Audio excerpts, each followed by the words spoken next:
Om Jnanatimirandhasya Jnananjana Shalakaya Chakshurunmilitam Yena Tasmai Shri Gurave Namaha. That's a big discussion. There's a lot of discussion about money. Many times you see businessmen, they'll get together and they'll talk in a very enlivened way about making money. Our movement, we're also interested in money. We want money. We are not rejecting money. We want all the money. We come to take a donation. Actually, we're not very satisfied, even if you give 1 lakh of rupees. What about the other 20 lakhs that you didn't give? You should give it all. Give everything to Krishna. Money should be used for Krishna's service. Otherwise, if we don't use in Krishna's service, that will simply drag us to hell. That's all. Drag us down. Because we're thinking, it's my money. It's not yours. Everything belongs to Krishna. Actually, once, one of our devotees, he was raising funds for building temples in Vrindavan and Mayapur. Prabhupada sent him there. He was very expert in organizing funds collection. So he used to collect by different means, licit and illicit, and more bordering on illicit. That means you would make some collection from the people, showing some food distribution or whatever, and then tell them so many stories, and then, not him, but he organized his men, pressurized them to give some money. So. Anyway, we're not recommending this, but I'm just telling this incident. So, they're saying came some accusation that actually he's stealing. So Prabhupada said, it's right, you can hear it right on the cassette, I heard it, that some people are accusing our Guru Kripa Maharaj of stealing. But actually all the people, they are thieves, because they are claiming it is my money. But actually it is all Krishna's money. So if someone has stolen something from somebody else, and someone else goes and takes that money from him and gives to the rightful owner, that person is not a thief, he is the most moral person. So this is our understanding. Of course the public may not understand that, because they think, they have their own idea of morality. They think it's very moral and probably you have a right to amass money and use it for sense gratification. And then you may join some Lions Club or something. And between 20 multi-millionaires, they put together a little money and erect a bus shelter. And say, put a big sign. The main thing is the sign. This bus shelter is erected by the Lions Club. But Krishna doesn't see what you give. Krishna sees what you keep in your pocket.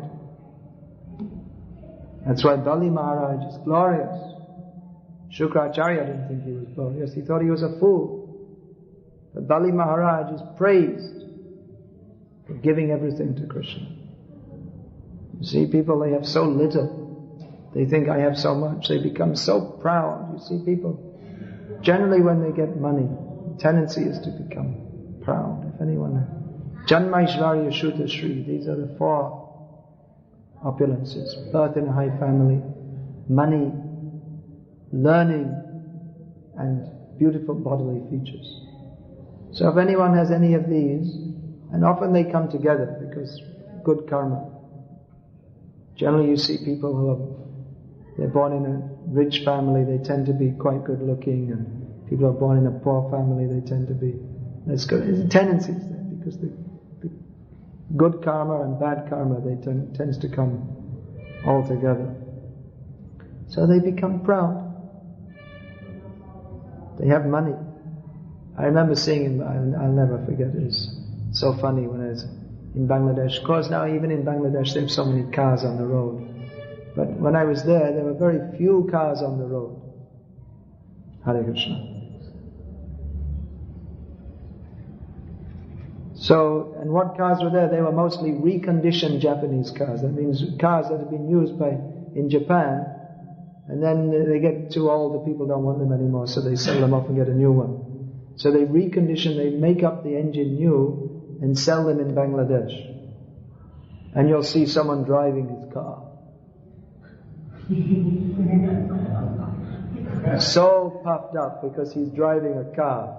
Which a teenage boy in America would be ashamed to drive such a car because it's a reject Japanese car. But because he's got a car, he's so puffed up because he's richer than everyone else who are mostly going by foot. And those who have more money, they'll go by bus. That means bus anyway. Bus means not much fun. And then those who have more money will go by rickshaw, and those who have more money will go by baby taxi, which means auto rickshaw here. And the very few would have a car, so that as a reject Japanese car, so they'd be so puffed up because they have more money than others. So people become puffed up because they have money, but money actually is a cause of so many problems. We also experience in our Krishna consciousness movement. Because we are also dealing with money because we have to give to Krishna. So in our movement we want to take all the money and use it for building temples, holding festivals, printing books, distributing prasadam.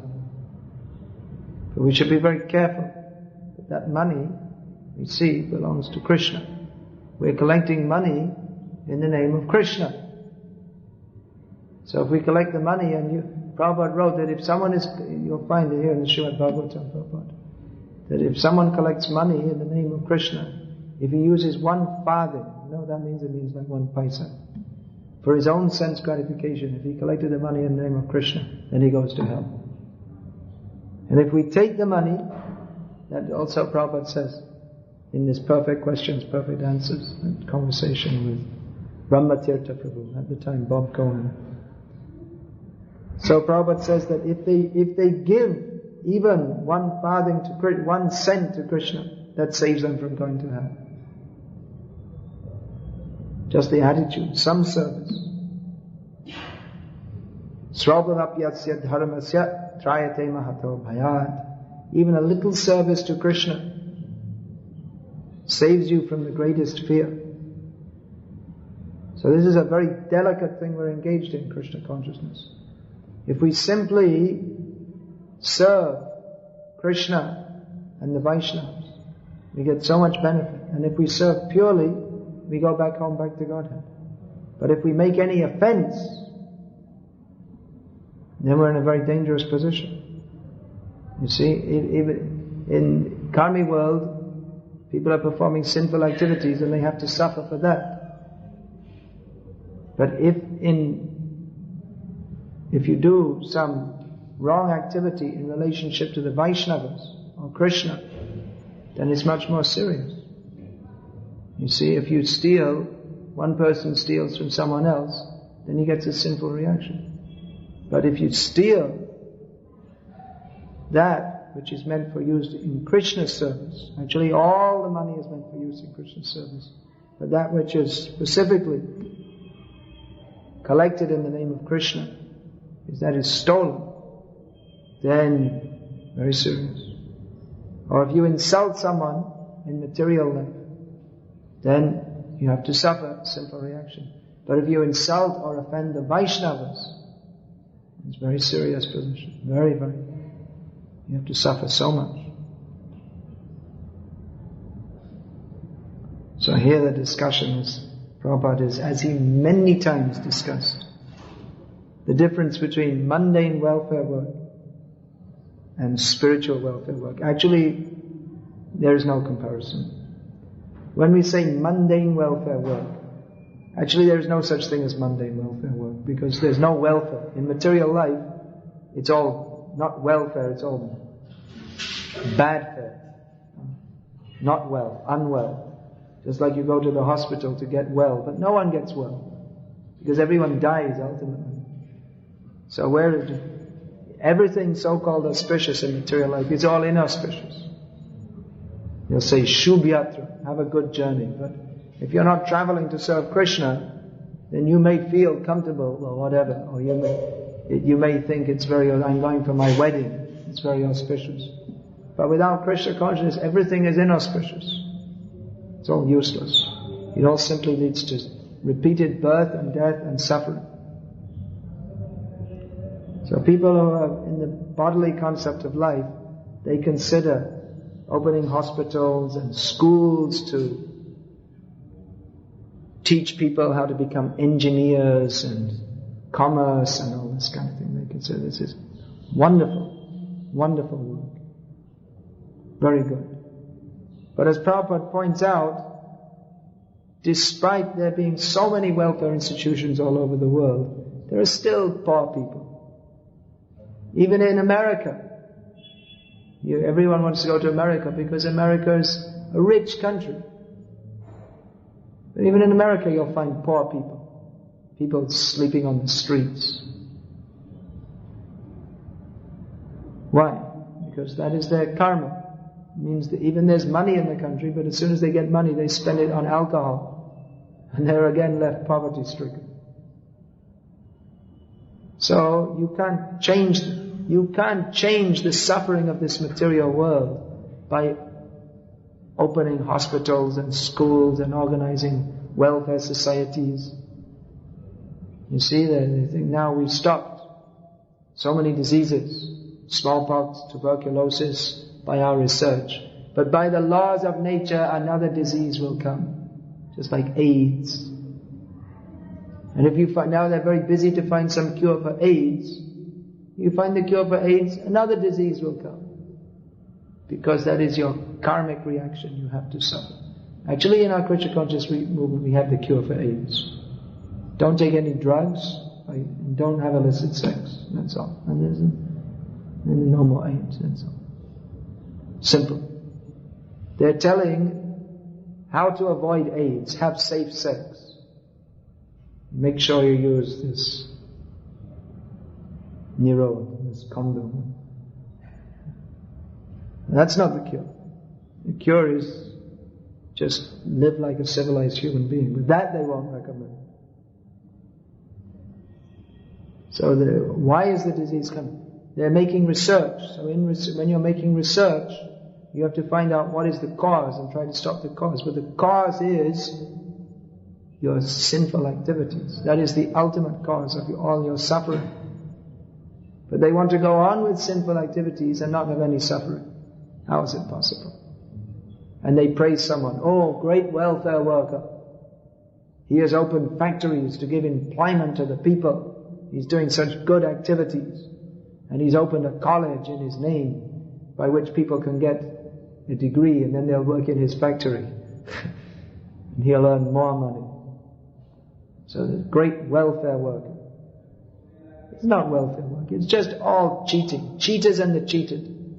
It's all going on the hope that we can be happy in this material world. Which is all nonsense. This is not welfare work. This is the opposite. Because it increases the illusion that we will be happy in this material world. It's simply more of a smoke screen. More of an illusion. Oh, we are having a special function to raise funds for building a new hospital. Such a good thing. So wonderful. So they think this is very good. But just see, those people who are going to your hospital, they will not die. You have all the best machines, newest, latest, up-to-datest machine which can analyze what's going on in your body, and the latest drugs to cure, and well-trained doctors. Alright, so they may affect some cure. Maybe, maybe not. Not that everybody goes to hospital gets cured. Many people who go to hospital come out worse than they went in. Just like the famous actress Sri Devi sent her mother to America to get an operation. And she came back and they found they did the operation on the wrong side. What was it? Kidney? Who knows? Some brain tumor or something. So they opened it up on the wrong side, and charged her $50,000 or something, and then she came back again. There's so many cases. Someone goes for an operation and they come back and they say, "Oh, I have terrible pain in my stomach."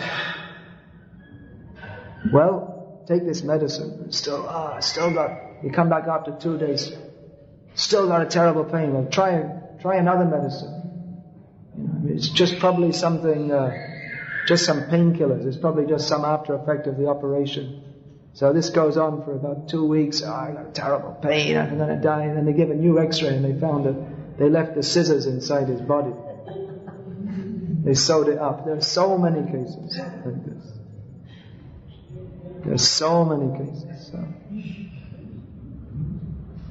So it's not that necessarily you go to hospital, you get cured. It's not necessary. And even if you do get cured, then you have to suffer death. Then you have to get born again. And you have to suffer repeated birth and death with old age and disease in 84 lakh species of life. So what is better? Welfare work. Actually, this is not welfare work. Welfare work means to tell people about Krishna, how in this way they can get free from birth and death. That is welfare work. People don't recognize. They think, "Oh, why are you coming begging money? Why are you building this temple? Why don't you build a hospital instead of building a temple? I will help people." They don't realize if anyone comes and takes darshan of Krishna, what benefit they get. Better than going to the best hospital. Of course, we're not against hospitals per se. We may also go to hospital if we get sick. But we don't glorify building hospitals as being on the same level as preaching Krishna consciousness. There's no comparison. No comparison. If someone, you see, in the previous ages, people used to think pious activities were things like performing yajnas. So that stated in Shastra that anyone who thinks that performing 1,000,000 Ashvamedha yajnas is equal to once chanting Hare Krishna, he is an atheist and he goes to hell. So the same way, if anyone thinks that opening 1,000,000 hospitals is equivalent to once chanting Hare Krishna, because now pious activities is not Ashvamedha yajnas, it's opening hospitals. So he's a fool, he's a rascal, he goes to hell. Because he's equated some absolutely mundane activity with the pure chanting of the holy names. There's no comparison. We are praising Chaitanya Mahaprabhu as the most munificent incarnation of God. The most munificent, the greatest welfare worker, because he distributed love of God. But nowadays the so-called incarnations, they open hospitals. This is their munificence. You see? These some Baba, I think Ivana, her mother likes this Baba. So he's become an incarnation of God by opening a hospital. But we don't see Vamandev. He came and he came to the Yagyashala of Bali Maharaj and he sat down and gave a speech and said, "Bali Maharaj, please give me a donation. I want to open a hospital."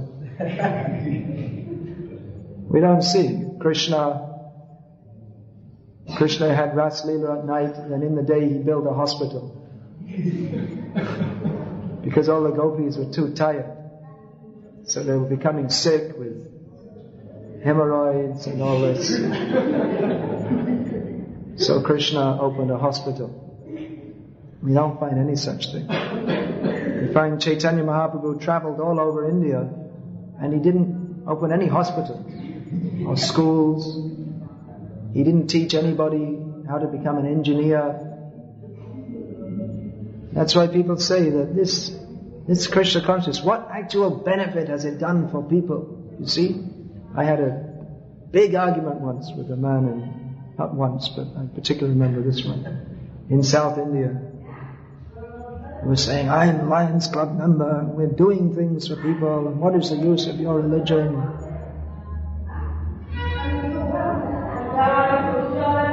They think we are doing so much. Actually, these people, they don't actually care for anybody. Especially these welfare organizations. I've seen they don't care. I was in Bangladesh for so many years. And there's so many welfare organizations there. And they all have big bungalows in the city. Big air-conditioned bungalows, air-conditioned jeeps. And they only drive around in the cities. There's no need of a jeep. And their activities are, every night they'll have a party at some different organization. They're all different foreign so-called welfare workers. And I traveled in every district and in so many villages. And I never saw any of these people in the villages. We were going in the villages. And we weren't opening hospitals. We were teaching people to chant Hare Krishna.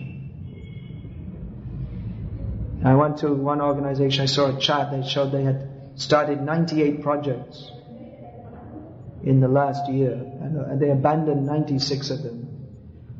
And they're just keeping 2 for show. This is big, famous organization, Caritas. Big bluff. And even if you see their funds, these welfare organizations, the breakdown of their funds, it's 98, it's usually about 60% goes in salaries. The leaders of the organization, they get big fat salaries in the name of welfare work. It's all a big scam. And then about maybe 38% goes in advertisements. Give us more money. Feed the poor. Feed the hungry. I'm the head of a big organization. I'm hungry. Feed me. So then about 2% goes in their so-called welfare activities. And that also they don't do anything. It's all a big scam. Now what are they doing actually? And even if sometimes they bring in some blankets or something, that's another thing I saw in Bangladesh. They bring all these second-hand blankets and clothes from America. And what happens? It comes to the port, and then all the businessmen divided between them, they pay money, they have an auction, and then it's just all sold in the market. If you go to Siliguri, that's on the border of Bangladesh and India, there's a huge market where they have all these second-hand clothes which are imported from Bangladesh, which was supposed to be given to the poor people. It's a huge market. It's all a scam. What is this welfare work? And of course they may build some hospitals, but that's all mostly for name and fame. Someone will put their name, the so-and-so Bajaj Hospital or something, whatever, just for their own prestige. And they're making money by cheating people and exploiting people. Exploiting the poor. How do these people get rich anyway? By exploiting the poor. And then they open a hospital. We are helping people. So it's all cheating. Real welfare work is to preach Krishna consciousness. That we should understand, because this saves people from birth and death. We should be very careful in our society not to get mixed up with this, because people, there's this idea it's very common, because the Christian missionaries did it, and then certain rascals like Vivekananda propagated that helping the poor, because the poor people, they are God. Daridra Narayan, this rascal used to say. So if you see, why should you spend money on temples? Help the poor. That is real service to God. So this idea is very widespread in Indian society. So people ask us, what are you doing for the poor? So if we say, yes, we're opening hospitals and we're feeding people, and okay, I'll give you a donation. So if we show that we're feeding people and this and that, then people think, oh yes, that's very good. But we should be very careful that we don't become servants of the misplaced sentiment of the people. Rather, we should educate them that real welfare work means to serve Krishna. Otherwise, if we get in this, just like we may say, well, we're just doing it as a show or something to collect funds. Because we know that poor people are poor because of their karma. They did some sinful activity.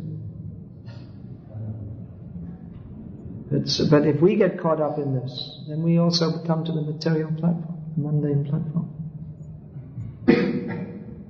So we have to be very careful that we don't simply imitate these mundane welfare organizations. We should keep it very clearly fixed in our minds. What is welfare? Serving Krishna. We can distribute prasad. Certainly we should do that. We should distribute prasad. But we shouldn't get caught up in the consciousness of helping the poor. Actually helping the poor by giving them prasad is not filling their belly, but by giving them Krishna prasad. That is the real help to them. Of course, if someone is so poor, they're hungry, they can't even begin to think about chanting Hare Krishna unless their belly is full. So, that's also a consideration. But we don't just give food, we give prasad. And practically in this area, there are no poor people anyway. Sometimes we used to go up to the slum areas to distribute prasad. But we find in the slum areas, all the people have got TVs and VCRs, and there's a beauty parlor right in the slum, and video shop, and they've all got fancy hairstyles, and they're all dressed up like the lowest class people in America. They're slim with their sunglasses. So, personally, I travel all over Bangladesh, and I've traveled in villages in all the parts of India. I never saw anyone starving. I saw plenty of people who they don't have very nice food, like in Bengal. Many of the people, they eat mostly rice and not much else. But I never saw anyone starving. Sometimes you hear some stories in Orissa that people are starving. But at least everyone's getting food, mostly.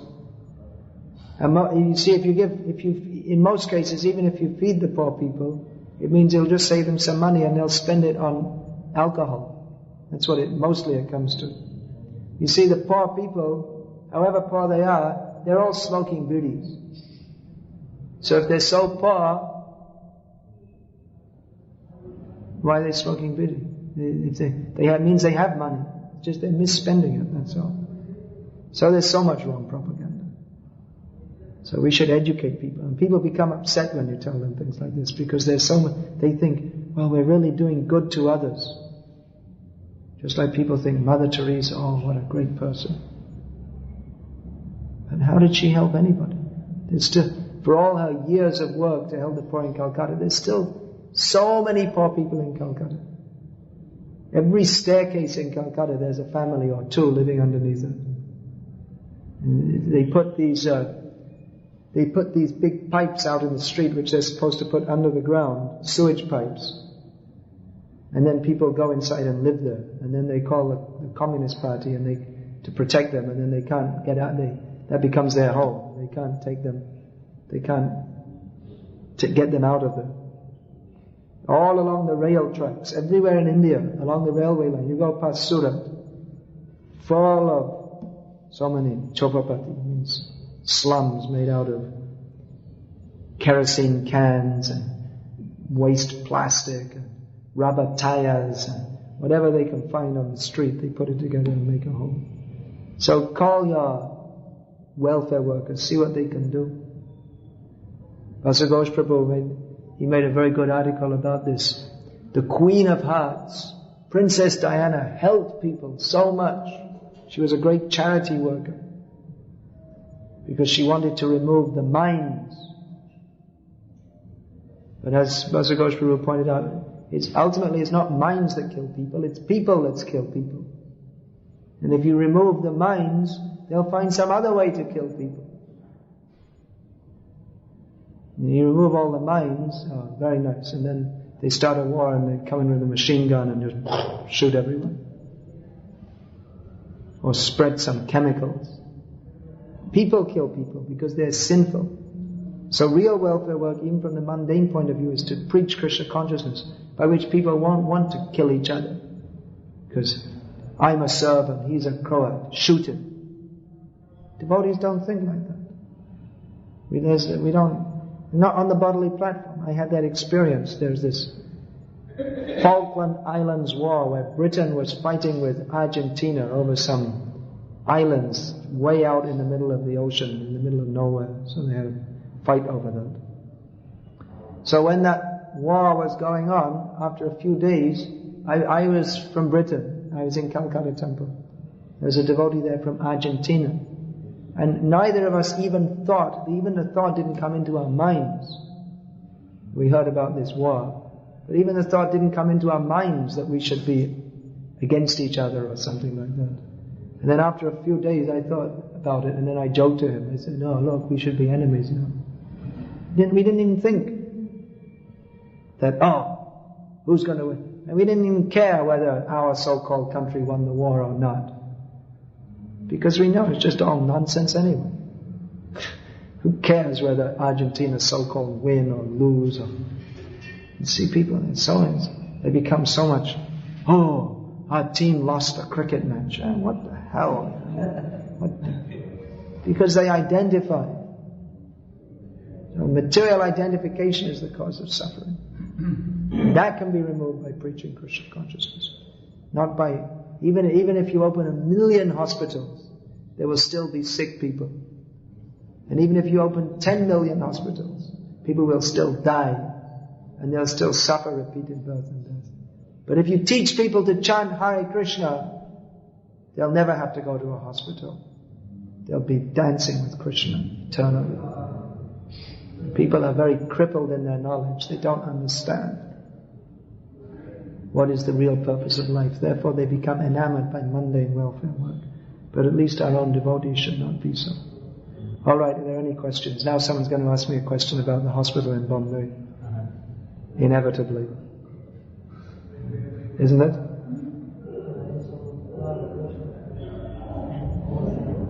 Things that some people they give this idea that why cannot open hospital. Of course, maybe it's no use to treat the people anyway they suffer, but at least you can get good reputation. So people can come and they become Krishna conscious. Yeah, the question is, there's no use to open a hospital because there's no use to treat people. But if we do it, we can get a good reputation, and then people will become Krishna conscious. No, I didn't say there's no use to open hospitals. On the material platform, hospitals are also needed. But it's not our business as devotees to open hospitals. But if we do it, we can get a good reputation. People will come and will become Krishna conscious. The only thing is that by compromising our principles, we forget what our principles are. That's why I've seen some devotees in the Western countries, and they're doing this food for life, and they're in that consciousness. They think we have to feed the poor, because they're always talking like that in the public, that we're helping the poor, and we're feeding them, and so you sada tad bhava bhavita. You pick up that consciousness.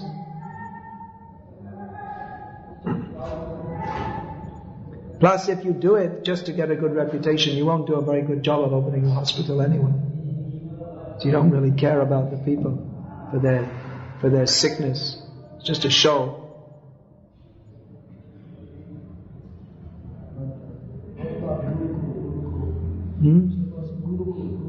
We're not Gurukul we should open. Mundane school we should not. Gurukul means we teach the children how to become Krishna conscious. We don't teach them how to become engineers and lawyers and doctors and businessmen. There's a lot of difference between a Gurukul and a mundane school.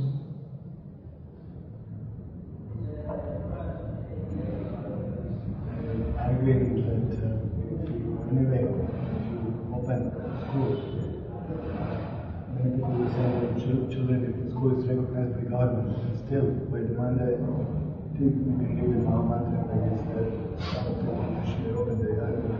Yeah, you can open a mundane school and teach them to chant Hare Krishna. You can do. It's not what Prabhupada wanted. If you've got a better idea than Prabhupada, well, Jayam Vishnupad to you. Often the students are given much first, like you said. Yeah, and if it's government approved, you have to teach them Darwin's theory. Here we are at the Bhaktivedanta school teaching how we descended from monkeys. That's not Bhaktivedanta. They put Bhaktivedanta everything. Bhaktivedanta school. The Bhaktivedanta means to teach the philosophy of Krishna consciousness, not to teach Darwin's theory, so that we'll get some mundane reputation. Students often argue that, like I said, what are you doing? What is this consciously doing for society? You're just taking people away, then there'll be nobody left to perform activities in society. You mean there'll be no one left to get born and suffer repeated birth and death? Now, if people say that, I say, well, you're not coming, so at least there'll be someone left. If people want to come, let them come. You can stay by yourself. You can run the factories by yourself.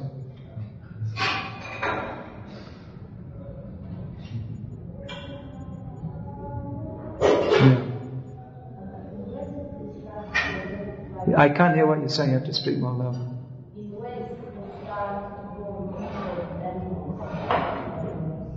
What's she saying? There's some noise in the background. I can't.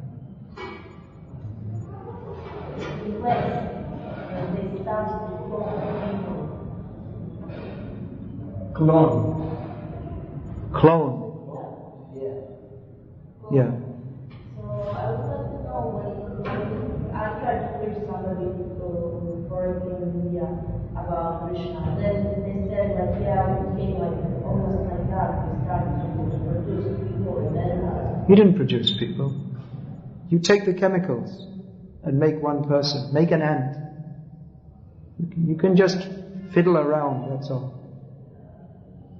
You're not producing people. First of all, produce the chemicals in the first place, and then mix them. Or if you can't do that, take the chemicals which are given by who? By God.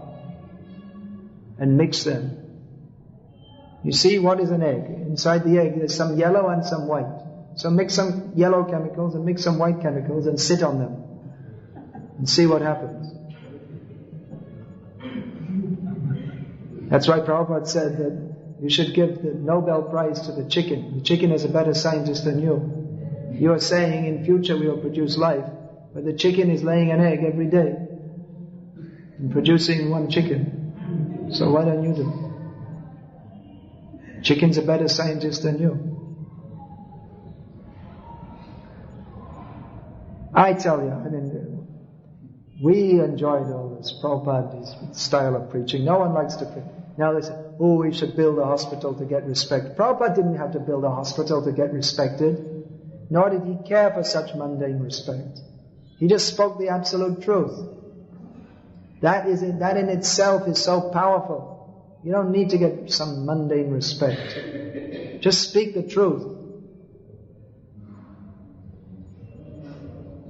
Prabhupada was so powerful. That's more important than getting some mundane respect. If you've got something which is actually valuable, people will respect that. You get mundane respect from building a hospital, but then someone will build a bigger hospital than you. There are already so many hospitals. So we can't outdo Sai Baba in building hospitals. Why should we even try to compete with him? But we've got something which no one else has got. There are so many people building hospitals and schools, but there's no one giving Krishna consciousness. Why do we want to put so much endeavor into something which is of no ultimate value anyway? We've got something which other people have not got. They need to chant Hare Krishna. Why don't we give that?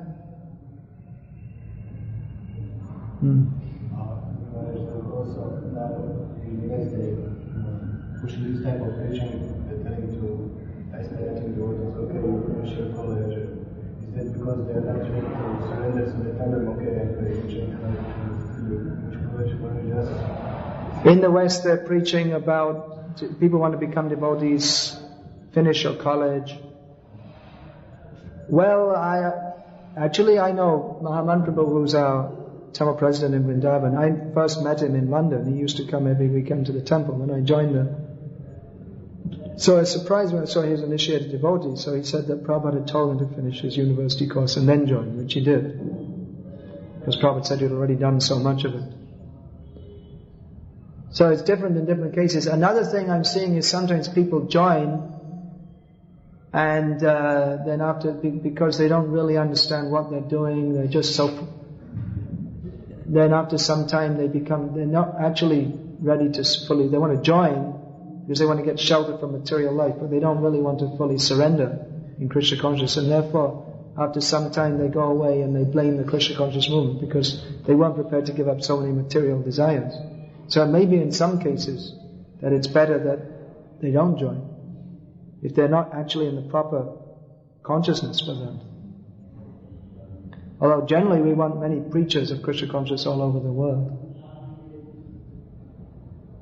A preacher means someone who is prepared to dedicate themselves, who's prepared to follow the discipline in the temple and just join and just do whatever you're asked to do and dedicate yourself full time, 24 hours. But if you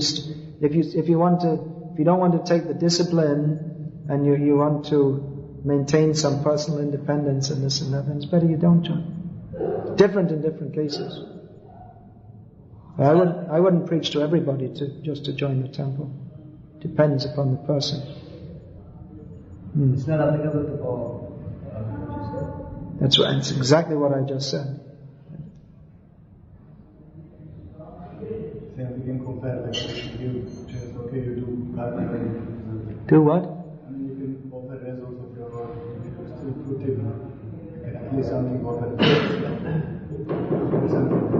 Well, it may be that, someone, you have to see what the individual case is. I would say to someone that it's good, you have to think, what do you want to do with your life? You see, because many people, they joined our movement and then they spent 8 years selling books or whatever. Then they decided they want to get married and they had no place in the material world. Well, actually, if they sold books, you can always sell something and you learn how to. But they may have been doing something like, I don't know, cleaning the floor or whatever. And then they find it's very difficult to get a job, and then they blame the movement, which they decided to join themselves. Or they find it. So it may be that you should think, well, actually, what do you want to do? Do you want to be a full-time devotee for the rest of your life? If not, you have to think what you're doing with your life. So if you're not, then maybe it's better, come and spend some time in the temple just to get that experience. If for 6 months or 1 year, and just for 1 year live fully dedicated life. And then you have to think about, so if you're going to have a wife and children, or husband and children, then you have to make some arrangement for that. You have to see where everyone's situated. It's not the same for everybody. Hare Krishna.